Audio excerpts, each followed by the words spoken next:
Hey, teammates. Thanks for having me. Um, Dr. Steg has a tremendous amount of credentials, and I'll let her talk about that. But I'm going to talk to you about the real stuff. About 18 months ago, my father was lying on strongest man I've ever known. My father, who's lying filleted open with a quadruple heart bypass. And the strongest man I had ever known had now become the weakest man I could ever see. And about 5 or 6 months later, I met Dr. Steg, and I was still reeling from that. And I came up and talked to her after a conference that she presented this actual presentation at. And it began a journey in my life that's been going on for a year now. She's going to offer you a 7-day challenge at the end. It's been going on for me for about 12 months now. But the cool thing about it is that it didn't stop with me. She reached out to my wife. She reached out to my kids. It's the only doctor I've ever met that knows all of my family members' names and hugs them and loves them. She's the most personable doctor I've ever met, and she's changed my life. She's changed my family's life. And so I'm happy to present my friend, my doctor, Dr. Reagan Stieg. Awesome. Team, super excited to be with you guys this morning. Going to shift over to my slide deck. And just looking forward to giving you guys knowledge. This entire presentation in its modified form, obviously based on what's going on in the current world events. It's for everybody, and it's for you to learn and pick out the nuggets that you can try and learn how to adapt to your lives every day, hopefully starting today, moving forward. So without further ado, we are going to kick off my slide deck. All right, here we go. Perfect. All right. Let me get, oh, hold on. Duh, you're skipping ahead to your homework. Can't do that yet. I wouldn't be a good teacher if I didn't give you all homework right off the bat, right? Awesome, okay. So really quickly, this is the intro that Daryl so kindly illustrated for everybody on the call. Biohacking your best in 2020, optimizing health performance throughout the COVID-19 crisis. So, of course, my disclosures, these views are mine. They don't reflect necessarily the U.S. Air Force, the DOD, the U.S. government. At least not yet is the hope. And I'm hoping to get there slowly but surely. And I am making waves in that respect. And of course, any mention of trade names, companies, commercials does not imply endorsement. I have no conflicts of interest to disclose. And of course, this slide deck is unclassified and blessed. So your homework, first and foremost, take the next 30 seconds to go fill up your trusty jug of water or to get a big glass. I'm timing you, ready, set, go, because this will be pertinent to part of the pentad components of lifestyle medicine that we're going to discuss in optimizing your immunity and giving you the best shot humanly possible at staying healthy, stronger for longer, point blank period end, regardless of what the universe throws at us. So about 5 seconds left, and I know you guys will sort of buzz in and buzz out as we go. So without further ado, keep sipping that gem throughout this presentation, and we're just going to progress. So for a very hooked on phonics, Belgian Teutonic name, I am Reagan Stigman. And of course, my main hat I wear is I am an active duty Air Force flight surgeon up at the Air Force Academy in Colorado Springs, Colorado. And of course, as a flight surgeon, we all have call signs. For all of you in the UK who've ever seen Top Gear, it makes sense that Stigman becomes the Stig. And of course, that is my call sign. So I am the Stig. I may or may not also have a lead foot. So, more to tell in that regard. But that being said, just a little snapshot about my background so that you can know why I'm sitting in front of you all today talking about this subject that I am incredibly passionate about. Born and bred Denver native. I went to school on the left coast in Santa Barbara, majoring in biopsychology, came back home in Colorado, did 2 years of stem cell research before going into medical school.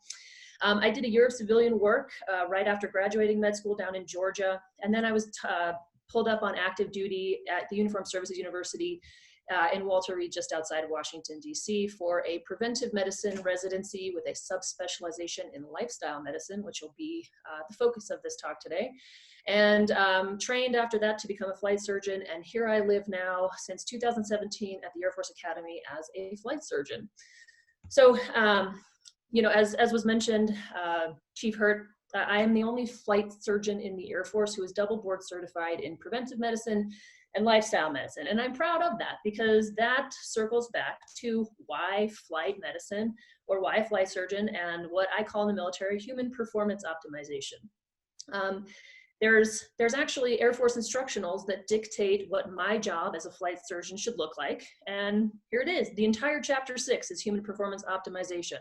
I'm in charge of bringing human performance optimization techniques that work, getting rid of ones that don't, and uniting agencies together to see the value add of why it makes sense to invest in human health. However, there's not a whole heck of a lot of human performance optimization going on in the Air Force, ironically enough.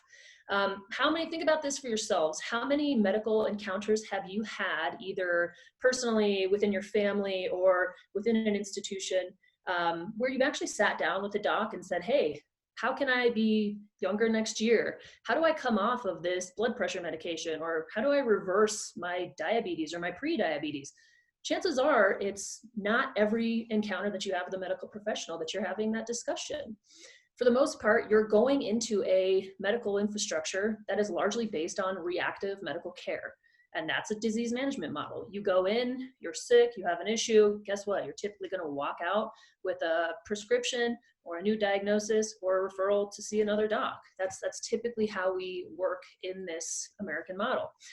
But what if I could introduce some concepts to you today where I could potentially turn you up to 11, a little Spinal Tap reference here. And what does that mean? When I talk about turning a human being up to 11, if I could tweak around some little components about the everyday activities that you're doing, and find a way to effectively reduce chronic disease burden in you and your family, get rid of fatigue, optimize your sleep, drop that nasty brain fog, make you, like I keep saying, stronger for longer when you're working out, when you're recovering, and of course in the military, staying ready for deployments. And so you'll notice that there's a lot of cross synergy with respect to the military content I'm going to discuss and the civilian content. This is applicable across the board.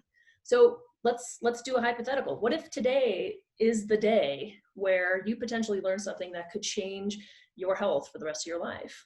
That's my charge to everybody who's on this session right now. I will give you a quick caveat though. According to, of course, the reference listed below, the National Academy of Medicine, 2001, it takes almost 20 years before research generated shifts gears into what medical professionals like myself are offering and delivering to their patients every single day, which is why this is what I'm hoping to generate as sort of the new flavor of medicine moving forward. And why should we even care in this regard? Well, on the military side of the house, there's a 2016 publication that absolutely floored me, that basically says we recruit the healthiest men and women in this country into the military. We let them serve, separate, or retire, and cross-match to their civilian counterparts. Veterans are the unhealthiest Americans in the United States, which didn't really seem fair. And I thought, why is that happening? Is it wounds of war because we're deployed? Is it other things related perhaps to military? Well, after doing nearly 10 years of research in this space, I started finding a pattern.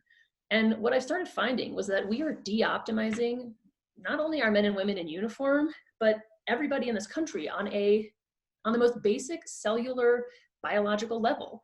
And we are doing that largely through food choice. So for example, this is where I work. This is the Air Force Academy, and this is pretty much what I see every single day. I see Pepsi trucks coming on board, Sara Lee, Doritos. I have the option to choose from Subway, Pizza Hut, Wingstop, and wouldn't you know, there's a Dunkin' Donuts conveniently located around the corner from the cardiology department in my hospital.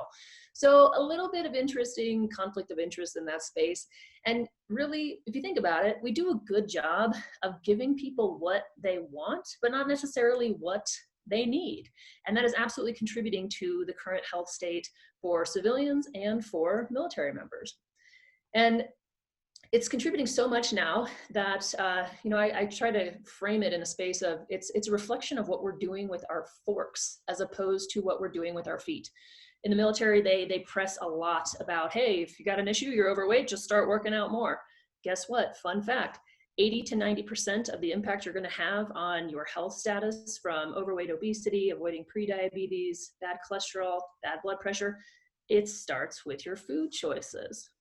And of course, based on a lot of contracts, bottom line stuff, it's pretty ubiquitous throughout this country. Military bases are basically food deserts. It is hard to find a healthy, balanced, fiberful option at any military base that you go to. It's largely food architecture that is contributing to a lot of this.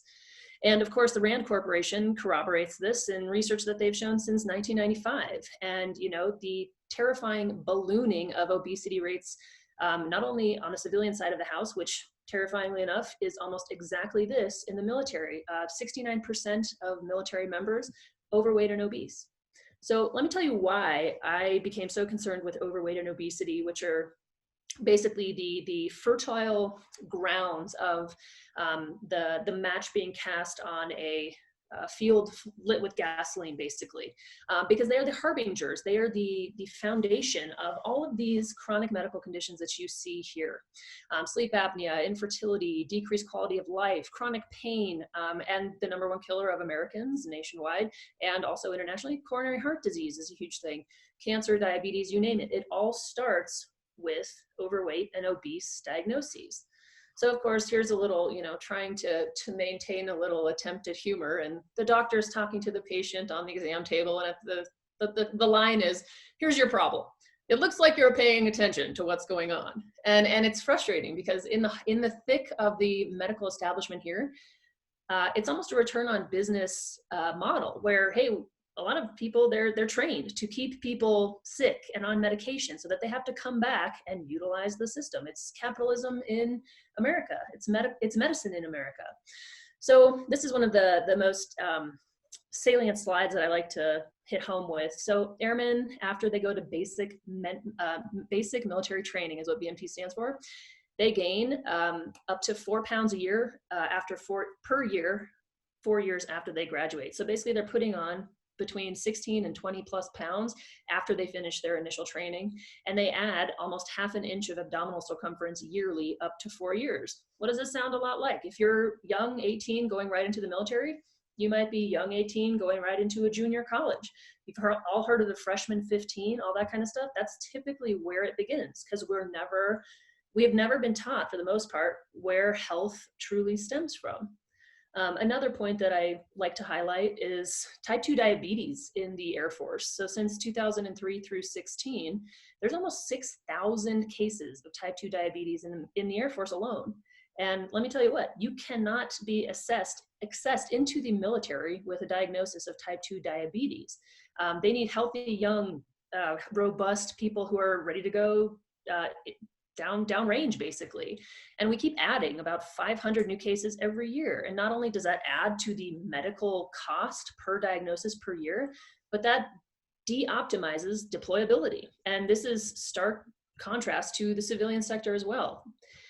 So these are metrics straight out of the Air Force Academy. So all cadets excluded, members like myself, permanent party, active duty, about 2,000 of us, 68% have one or more of the following diagnoses: overweight, obese, bad cholesterol, bad blood pressure, prediabetes, or diabetes. So food for thought. This is an underestimate too. And wouldn't you know, a publication coming out of the Lancet shows now that it is diet that is the #1 leading cause of death and disability in the United States, now surpassing tobacco use even. So what if I put it this way? What if I told you that 7 out of the top 10 killers of Americans were basically modulatable, if you will, based on lifestyle choices and based on food choices? Well, I will share with you that that is absolutely a fact. That is 6 of the 7 in part right there. So heart disease, cardiovascular disease, stroke risk, cancers, diabetes, chronic kidney disease, chronic lower respiratory issues. All of those kinds of things are modulatable. And that's where we're going to start synergizing into this COVID discussion. Why is that relevant? Why are you guys tuned in to learn where these connections are drawn? Well, if you notice any similarities from that Lancet slide saying that it is diet that contributes to chronic degenerative disease progression, well, it's even more apropos that we discuss that in the context of COVID, because we have all probably heard the news. who is being most severely impacted? And by severely impacted, I mean high morbidity, high mortality when they are diagnosed with this disease. It is 99% of individuals with chronic medical conditions who are dying. And if you'll see right here in the middle, the three most common medical conditions, and this is out of Italy, were high blood pressure, heart disease, and diabetes. So of course I go on, and as a physician trained in preventive medicine, I got to know where these sources are coming from. So I find the research that was put out by the Italian Institute of Health, translated some of it for you guys to look at and appreciate as well. And wouldn't you know, these rates mirror almost to a T what they pulled out of the China rates for death. And they extracted mid-February almost 80,000 cases and histories of individuals with COVID-19. And they found the exact same thing, that who's dying from COVID-19 infections are individuals with these cardiovascular diseases, diabetes, respiratory issues, bad blood pressure, history of cancer. And wouldn't you know, does that look at all familiar to this slide here, The Lancet published, where modulatable things in our daily lives could potentially help us survive a pandemic like exactly the one we're going through right now? And of course, in this country alone, this is the CDC echoing exactly that in the red box.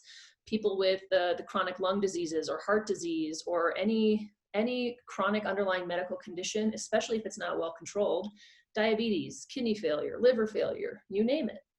So this is pretty much what I see on a daily basis from a standpoint of musculoskeletal injuries, because my men and women in uniform are overweight. They're trying to train for a PT test and they come in with ankle injuries, knee injuries, low back pain, all that kind of stuff. And not to mention that injuries related to musculoskeletal issues that are largely contributed due to overweight, obesity, number one cause for medevacs from deployed settings. So it is costly. So my charge to everybody is that we need to deliver a new medical standard in every medical clinic. We need to implement proactive care and proactive medicine, because guess what? I didn't spend many, many moons in medical school, in residency, in my training to manage your disease. I went to school to heal you, which is the point of the exercise, which is why most of us go into medicine. And this isn't just limited to soldiers, sailors, airmen, Marines. This is everybody and anybody in the human category. So what if today is the day where you learn how to reverse your risk for cardiovascular disease, heart attack, stroke, diabetes, prediabetes, cancer, bad blood pressure, bad cholesterol, chronic pain is a huge issue as well, low libido, erectile dysfunction, and generally a de-optimized quality of life, where the medical professionals who you start interacting with aren't band-aiding your problems or your symptoms, but rather going to the root cause of your issues and solving it. I'm here to try and retrain you to think that absolutely is cardiovascular disease reversible. Absolutely, can you put diabetes into remission? Absolutely, can you reverse pre-diabetes and get your body back to a state of optimized health? So as I mentioned earlier, my second board certification is in the field, the fast-growing subspecialty of lifestyle medicine. And what I teach my patients when I sit down for a personalized consultation is to hold up their hand. And I say, guess what? Your health is as simple as this high five right here. And that predicates how you eat, how you move, how you sleep, how you think, and how you regulate stress, with a huge focus being on what you eat. So that's got the gold star at the top right there. And of course, the actual definition of lifestyle medicine being a absolutely evidence-based, scientifically validated. This stuff has been out there for the last 75 to 100 years. When you're eating a largely plant-predominant lifestyle and diet, getting regular physical activity, adequate sleep, stress management, and modulating risky substance use in an effort to reverse and prevent chronic disease. That is what lifestyle medicine is. And that is what we have established at the Air Force Academy. So really, you know, I hark back to Sun Tzu, who says, plan for what is difficult while it is easy, and do what is great while it is small. Because we're really indoctrinated to thinking of, hey, let's just wait until something happens with our health before we do something. And sadly, that is a big motivator for a lot of people who they either they see their father or their significant other or a loved one have a heart attack or a cardiovascular event, much like Chief Hurt had mentioned. And that is going to be the thing that wakes them up. But I'm trying to help people avoid that in the first place. And out of my clinic alone, so I see flyers who are obviously, or who are theoretically should be some of the healthiest personnel in the Air Force. Let me tell you what, terrifying fact that is pretty much ubiquitous throughout the country. 9 out of 10 of the individuals who I see for the lifestyle and performance medicine consultations are already pre-diabetic. Those are men and women aged 25 to 60. So, you know, and here's an interesting fact out of JAMA. If you know somebody who was born in the year 2000, maybe it's one of your kids, maybe it's a colleague you work with, maybe it's almost every single one of the cadets who I work with at the academy. Little bit scary statistics. 40% of males will be diagnosed with diabetes, and over 50% of females will be diagnosed with diabetes based on their ethnicity. So once again, as I mentioned, this is more of an incentivization of figuring out how to find the opportunity to retool and rethink how you integrate with your health on a daily basis. This is an opportunity to start biologically healing your body one step at a time. And I'll tell you how I have found most optimally to do this. I teach people that your food is your medicine. And we'll talk a little bit more about why we should biohack our best and why we should do it every single day. And in a nutshell, it's 3 letters, and that's ROI. That's return on investment. If I can say, hey, guess what? I'm going to extend not only the quality of your life, but the level of enjoyment that you're going to receive. I'm going to minimize how much impact disease states are going to cause on it, and potentially even elongate your life too. My motto in my clinic is, I want my patients to die as late in life, as young as possible. So let that digest a little bit. And of course, you know, it's not going to go without using some Air Force related comparisons. Think of your body as a high functioning Formula One race car or high performance F-16 jet. If you put high octane fuel in that high performance system, guess what? You're going to get high performance out. But if you put garbage fuel in, it's going to muck up the machinery, slow you down, and you're going to get junky performance. And a lot of this has to do with inflammation. And, you know, we won't talk about the details of it, but the concept of epigenetic regulation. When you feed your body what it wants, which is healthy, real food that grows from the ground, you minimize inflammation, which activates genes to flip on healthy switches and flip off unhealthy ones. So it's a really delicate dance of biochemistry in every one of our genes. And here's where the food piece comes in quite robustly. We've been pretty much conditioned in this country and largely a lot of the westernized world to look at the standard American diet and say, hey, here on the left is what we should be eating. Whereas really on the right is what we're actually eating. Tons of processed foods, tons of animal products, tons of dairy, and just not enough food, fruits and vegetables, which is where fiber comes from. And I charge basically, after all the research I have done, it is quite literally a lack of fiber in the westernized diet that is what is contributing to this exacerbated chronic disease state. Here, right, for Americans, 3% of Americans meet the mark of getting at least 25 grams of natural fiber daily.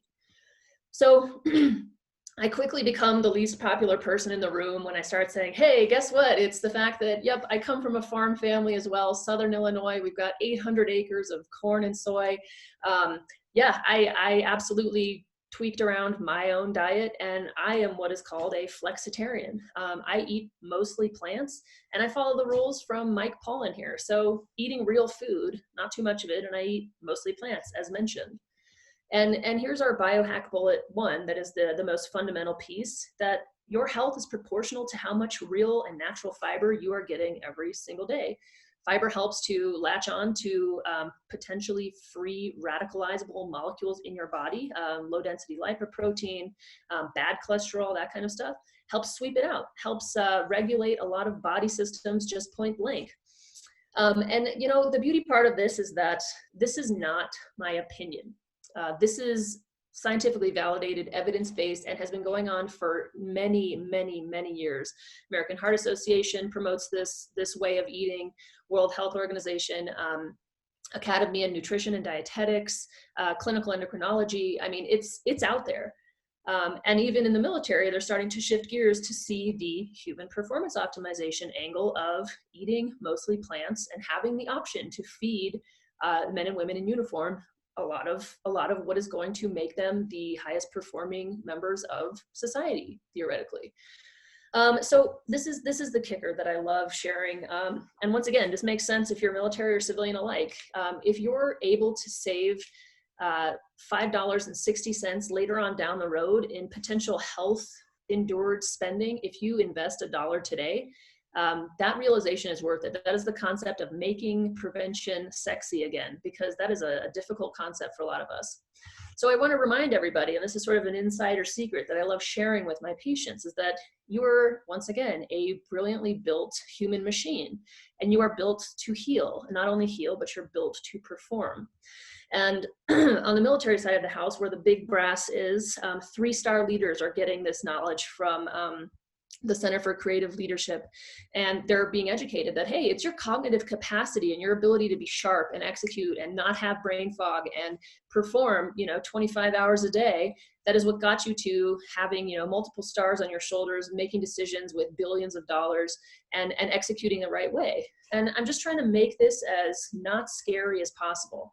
And it's not just from cognitive performance, it comes from athletic performance too. So you'll have noticed that NFL, NBA, US soccer, Olympic medal winning athletes, they're shifting gears towards a predominantly plant-based way of eating, because guess why? It reduces the level of inflammation in their body, and they are able to cellularly function much more optimally.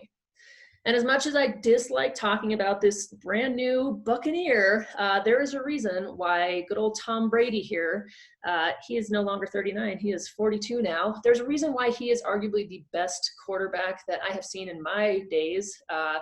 And why he's 42 years old, but guess what? He plays like he's 32 years old, a decade younger, and he's got 6 rings to show that.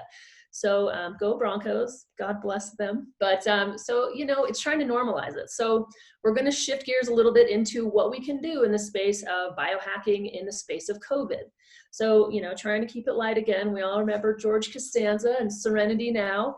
My charge to all of you is, hey, how do we start bolstering and boosting your immunity now? Well, go right back to that pentat of lifestyle medicine. Your health is comprised of what you eat, how you move, how you sleep, how you think, how you regulate stress, right? So let's focus first on the food component. Well, there's research out there that says we need fiber in our diet. And there's research from the British Nutrition Foundation that says, guess what? People who are eating a predominantly plant-based diet have improved endurance and improved immunity. And it's probably due to the optimized intake of nutrition, and specifically the phytonutrients, which help decrease the inflammation.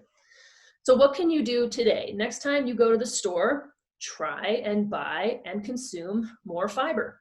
And I say go for 30 to 40 grams of fiber daily. Real fiber that comes from an apple or a pear or a piece of broccoli is better than psyllium husk that's coming from, let's say, Metamucil. Granted, it's decent if that's how the only way you're going to get it, but just like your bicep has to crank up a 10-pound bag to start getting bigger, your gut has to do the same thing. Your gut wants to shred apart the cauliflower and those Brussels sprouts. And in doing so, that helps maintain a healthier gut microbiome, which we'll touch on as well.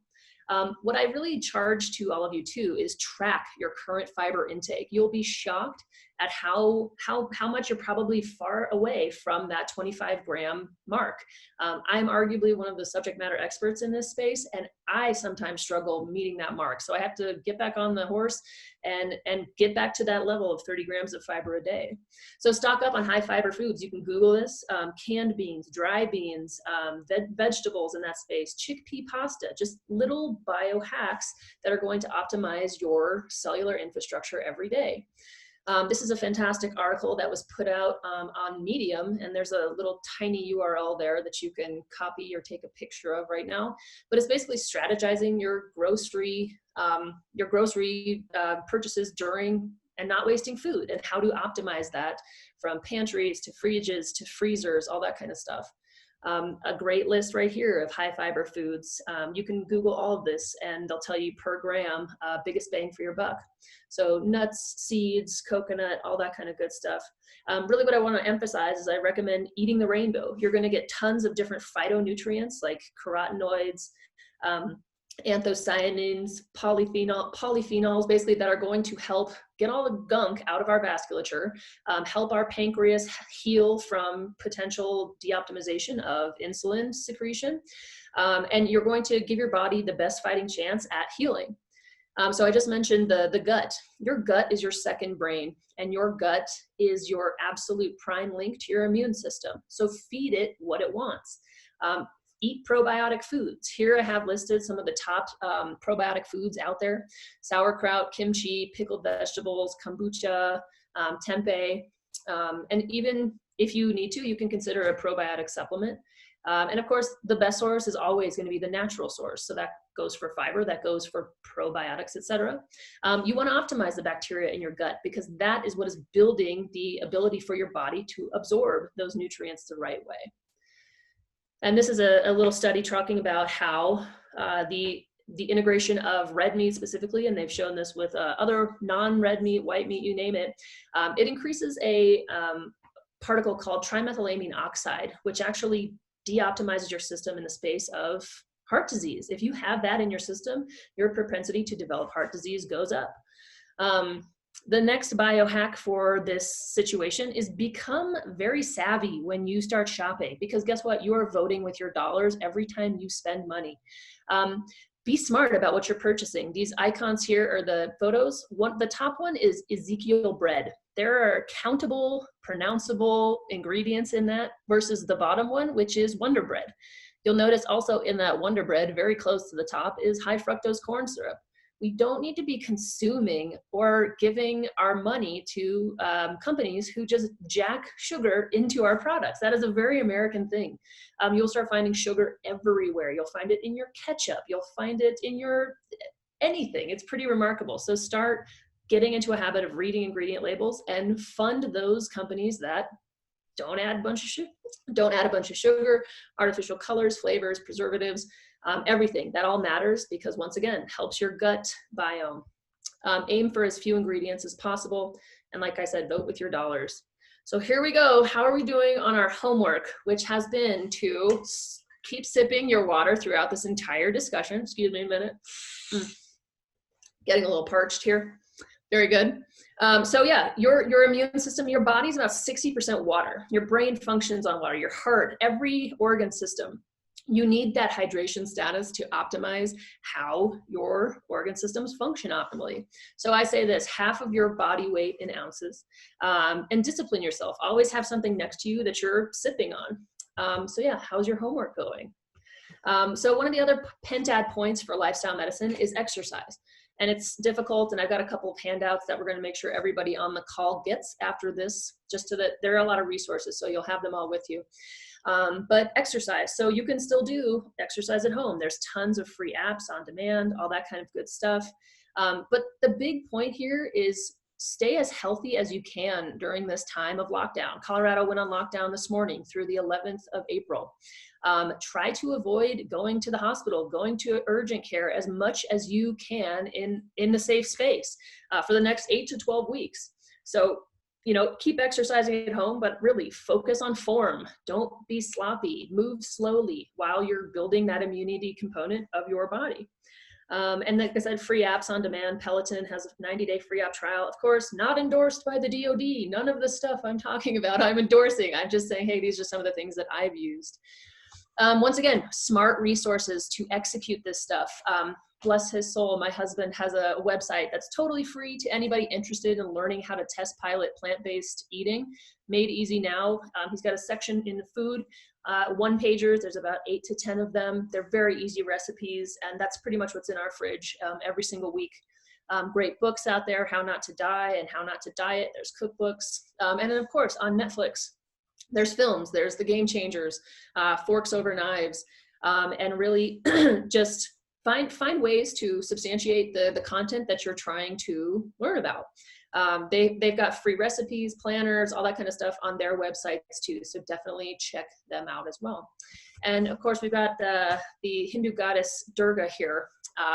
And wash your hands. all the time. My knuckles are literally bleeding with how much I have to wash my hands. And it's a fact of the matter, but for being vigilant and staying away from as much exposure as possible, that's the name of the game.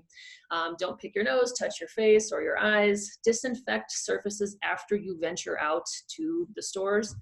And maintain that physical distance from people, but don't let that substitute the social and emotional connection. So I really recommend, like, find ways to be creative.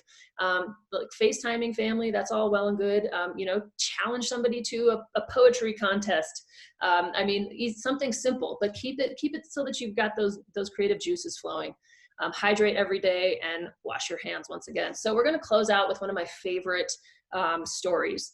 And this is Major Leroy Jackson, and of course shared with his permission. One of my patients from just about a couple years ago now, he came into my clinic with a profile that looked sadly like most of the individuals who I've seen. So he was almost obese based on BMI alone. At the tender age of 37, his bad cholesterol was almost 125 points above where it should be at 223. And the biggest heartbreaker was that he was a full-blown diabetic. So I had to break the news to him. He was getting ready to go on a deployment. I had to pull him off of his deployment line and say, there's no way I could send you downrange. You might have a glucose-related event, heaven forbid. But I said this, hey, you've got two options. And he said, I said, you can eat plants or you can eat pills.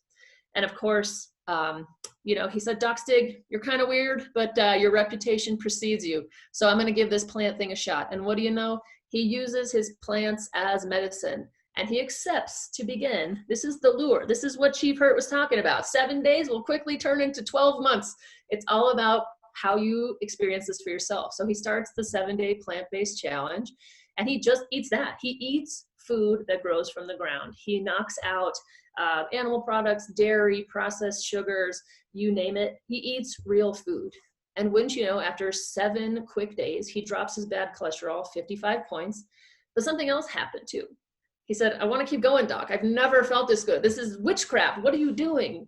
I've never experienced this kind of medicine before. So he keeps going, and he knocks another 23 points off of his bad cholesterol for a total of 83 points bad cholesterol dropped. To this day, and I just checked on his labs about 3 weeks ago, he has dropped over 120 points of bad cholesterol by being on a predominantly plant-based diet. And not to mention, the biggest thing that was the thorn in our sides when he came in to sit and talk to me was we were tracking his A1C, his diabetes number. So he went from 6.9 when he sat down with me the first day to 6.6 here. Not to mention, he started experiencing what we call the upward spiral. So, you hear the side effects of people when they're about to take a new medication that you've seen on TV, like may include headache, nausea, diarrhea, vomiting, all that kind of stuff, the crazy stuff that nobody wants any of those side effects. But he started losing weight. He's lost about 30 pounds. His energy was up. His cholesterol was normalizing. His mental clarity was shining clear. He could exercise more. He could recover faster, and his sleep improved. So 7 days quickly turned into 6 weeks. And wouldn't you know, time after time, his A1C got him out of the diabetic zone. So he effectively put his diabetes into remission. And wouldn't you know, he is right there where we're after. And so now his new goal moving forward into 2020, get out of that pre-diabetic zone, normalize his A1C. So a couple closing thoughts. Major Jackson chose to pay the farmer as opposed to paying big pharma. And it's sort of a bifurcated road that we all get the choice to make nearly 3 times a day. So think about that moving forward. And this is what I really like to foot stomp home, is that your health is absolutely an investment, not an expense. And the beauty part about all of this is, you heard me say words like flexitarian, and you'll notice that I'm not using words like vegan, but I'm talking about a predominantly plant-based approach. This is absolutely not all or nothing. This is all or something. You could theoretically change nothing about your diet except make sure that you're getting that fiber ration every single day, and you will start noticing results. You can also start dabbling with, hey, what if I went 50% on my meat intake? What if I went 50% on my dairy intake, 50% on the sugar or the Coca-Colas that I'm still drinking? You will notice an impact if you start making small changes over time. Every little bit and every bite counts. So in summary, what can you do to try and test pilot this stuff for yourself? Eat more plants, start tracking it. MyFitnessPal is a free app, not endorsed, but yeah, you can track exactly what you're eating, get the calorie counts, fiber counts, protein, you name it. So shoot for that 30 grams of fiber a day. Limit how much animal-based food you're putting into your body. There is no fiber in animal-based foods. You're getting saturated fat, cholesterol, which is causing those jack-up spikes in LDL or bad cholesterol. And it's also what's creating the machinery misfunction of prediabetes and full-blown diabetes. Also is minimizing sugar and processed junk as well, drinking more water, moving, finding that mindfulness headspace, and getting good sleep. So as Chief mentioned, this is my Dr. Stieg 7-day plant-based challenge. It'll also be listed in the handout that you get with all of my resources as well. You can do anything for 168 hours, right? So give it a shot.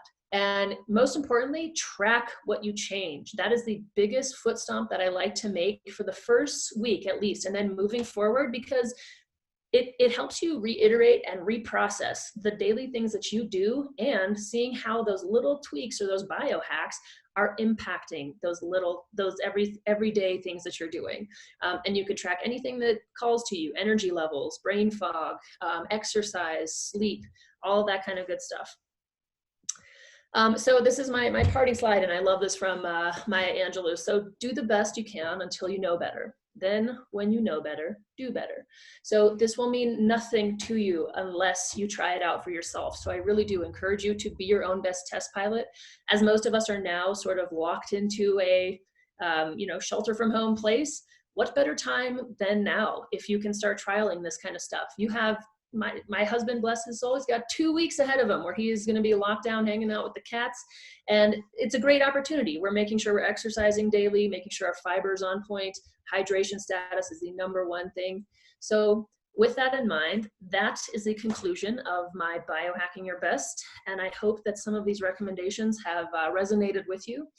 And of course, I'm on Instagram, LinkedIn, Gmail. You will have access to shoot me emails if you are interested in learning more or figuring out how you can apply this either to yourselves, your family, companies, you name it. This is exactly what I'm doing in the Air Force, because there is so much value add in investing up front. So that being said, I think we're going to shift gears over and open up the floor to some questions.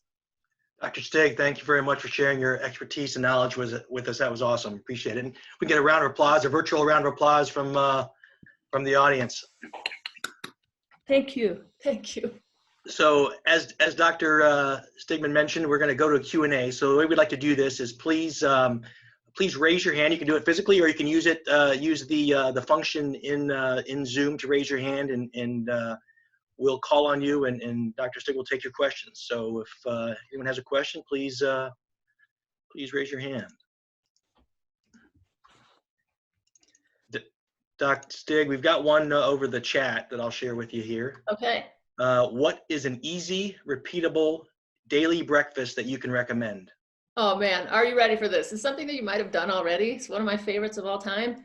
Oatmeal. Okay, let me tell you how to do it. So a lot of people, they're paying attention to the gluten-specific limitation that a lot of people feel better when they eat less gluten, which is a real thing. I myself go to Trader Joe's, get the big bag of rolled oats, which happens to be gluten-free as well.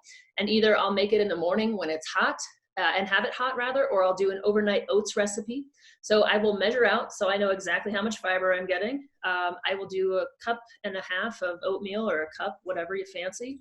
And then I add wild blueberries and I add banana, because that'll give you that sweet and fibrous palate that we're all after. A lot of us reflexively go straight for the brown sugar, mix it in, maple syrup, you name it. But you're retraining your brain. So keep in mind that over time, your brain recalibrates to the newer food that you're eating. Of course, if you're drinking a Coca-Cola a day and you shift gears to Diet Coke, your brain says, oh my God, where are those 60 grams of sugar in my brain? So your taste buds adapt over time. Give it about 2 to 4 weeks, and so do the neural circuits in your brain. You will actually start craving broccoli. I think that is what Chief Hurt mentioned to me on one of the early sections. He was just like, what a weirdo, who craves broccoli? But guess what? That is his body saying, guess what? Now I'm raising the bar for what my body's neutral is. And that is what that upward spiral becomes. So to finalize, rolled oats, I always add in chia seeds and flax meal. Make sure those are pulverized. Your body absorbs the fiber much better as opposed to flax seed. So flax meal, I'll throw chia seeds into a coffee grinder and whiz those up and make them much more bioavailable for fiber content. I will actually add a little bit of vanilla extract. So pure vanilla extract gives it that savory component. Wild berries, banana, and either let it sit overnight and you have it ready to rock in the morning, or you got a nice bowl of warm oatmeal right in front of you. Great question. Dr. Stieg, looks like Matt Brown has a question. Matt, can you come off mute? Sure. So my question is, my girlfriend's gluten-free also, so I was wondering if you have any ideas for like healthy snacks that are also gluten-free. Absolutely. One of my favorite things to do is build a community within my lifestyle and performance medicine patients. And wouldn't you know, it's either a family member has a gluten allergy or the patient themselves has a gluten allergy as well. So there's tons. You can actually Google. If I can't get it to you, I'll see if I can pull up what I've got on my home computer. But there's a laundry list that I have requested my patients themselves send to me. But you can Google a lot of plant-based, gluten-free options, and that'll give you at least a starter guide. There's now chips available, like grain-free chips that are good substitutes. I know a lot of us like salsa and chips, that kind of stuff. So just digging for plant-based as well as the term gluten-free, and you'll find a laundry load. Dr. Stieg, can I ask you to stop sharing the screen? Oh yeah, of course. We got another question. Can vegetable juice like low sodium V8 count toward the daily veggie intake? Great question. So that's fantastic. If you're going to get your vegetables either in a pulverized state or, you know, a lot of people think about juicing, that kind of stuff. Definitely don't recommend juicing, because where's all that good fiber in those vegetables going? It's going in the trash like that. No, you want that in your gut. So it's a decent alternative if you need to drink V8 on the run. But think of it more, the more natural the food that you're eating, the better it is for your body. Once again, go for that. Building your bicep, your gut wants to do that exact same thing. So if that V8 can has already been pulverized and purified and all the good stuff from the veggies is already out, it's not as good as it could be, but it's better than like a soda or that kind of stuff. So understand the tiered stratifications of eating natural foods in natural states, that kind of stuff. Great question. Okay, Cassandra. Hi, I was wondering, is protein as important as, I feel like there's always been this industry, like you need to get more protein in your diet, especially for really active. And I feel like, especially after listening to you, that's shifting a little bit more. So is it as big of a piece of your daily diet as the fiber is? Yeah, you're totally right, and you're totally spot on. Especially in America, we have an unhealthy obsession with protein, especially where a lot of people in this country they get caught up in the fad diet. So, for example, keto and paleo.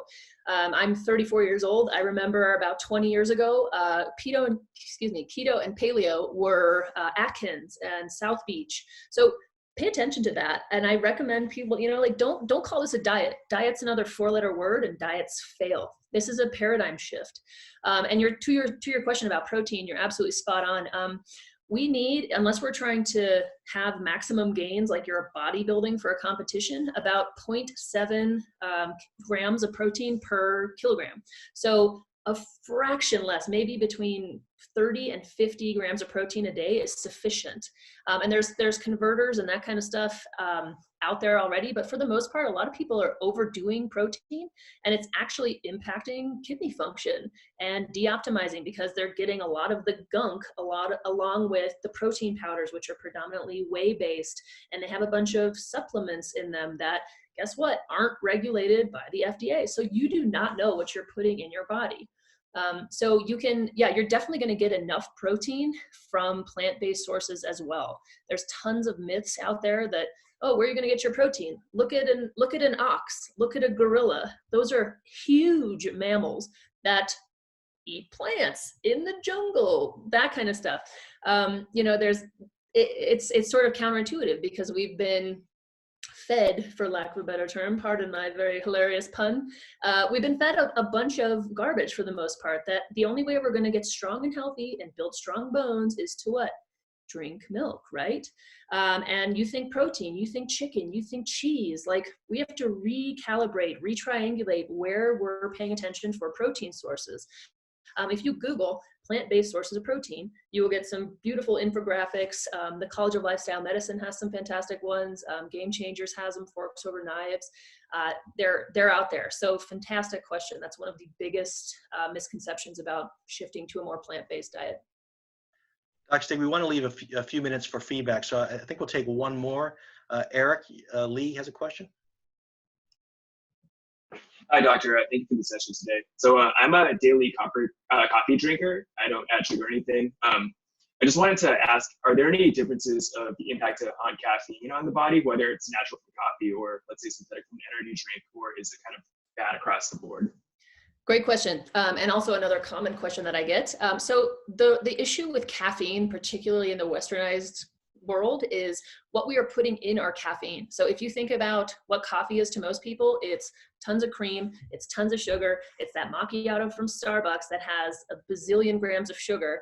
So it's that fine balance between caffeine consumption and really like the extra garbage that you're putting in your system along with that. So to your question about sports drinks, once again, those are loaded full of fake colors, fake flavorants, well, not fake, but a bunch of less than regulated other components like guanine, taurine, all that kind of stuff that I can't really pronounce that. I drink coffee too. I drink tea as well. I find that middle ground of, hey, okay, as long as I'm, balancing out my caffeine consumption with my hydration status, then I'm happy and I'm healthy and I'm not over jittery. So I do, 2 to 3 cups a day, maybe maximum.